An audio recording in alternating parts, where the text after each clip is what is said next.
Kain tayo today ng breakfast. So, hanggang wala ako ng kape. Medyo malat ako kasi inubo ako.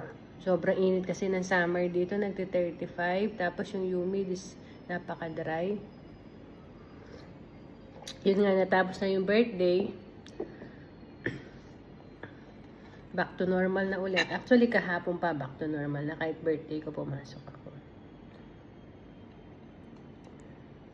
Nag-celebrate naman na ako ng Sunday. So, eto lang. Bumili ako ng cold cuts na ham. Kasi lagyan ko na nilagang itlog,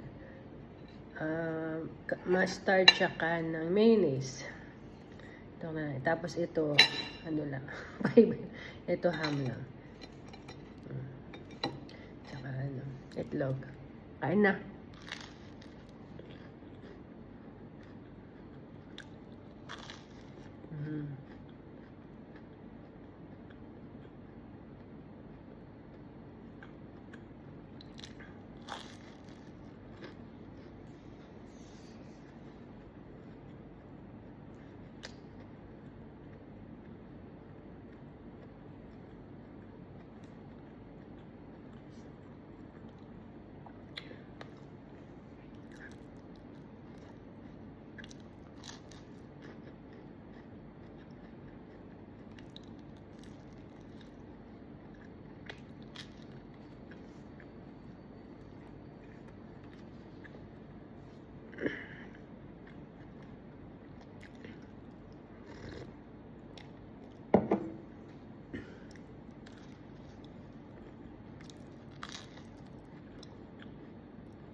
Inus ko yung bread.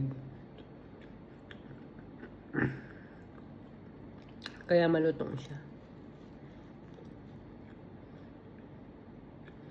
Yung mga Americans, pag kumain ng tinapay, yun na yung breakfast nila hanggang lunch.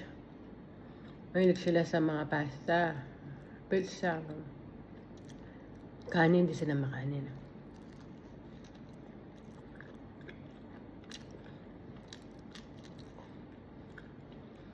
Ako alam mo sa lutas mamaya, magkakanin ako.